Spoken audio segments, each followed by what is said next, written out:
Drawing వేసేవాడు. అంటే ఇప్పుడు మన సాధారణంగా మనం ఆర్టిస్ట్లో చూసుకుంటే చాలా ఎక్కువ మంది ఒక చూసి గీయగలరు ఎవరైనా.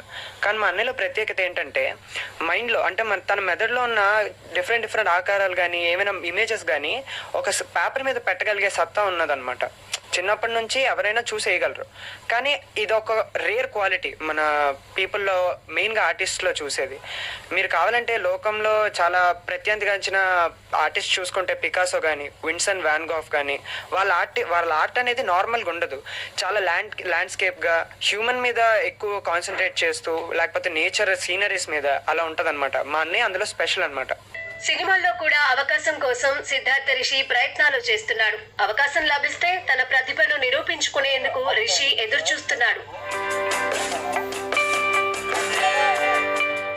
చూసారు కదండి, సిద్ధార్థ రిషి అద్భుతమైన టాలెంట్. తల్లే తొలి గురువు అయింది. ఆమె దగ్గరే చిన్నప్పటి నుంచి కూడా చిత్రలేఖనం నేర్చుకున్నారు. రాష్ట్ర స్థాయిలోని, జాతీయ స్థాయిలోని ఎన్నో అవార్డులు సాధించారు. తనకి అవకాశం కల్పిస్తే సినిమా రంగంలోనూ, అటు గ్రాఫిక్ డిజైనింగ్ లో కూడా రాణిస్తానని అంటున్నారు. వీడియో జర్నలిస్ట్ విజయ్తో రామకృష్ణ, ఏబిఎన్ ఆంధ్రజ్యోతి, విశాఖపట్నం.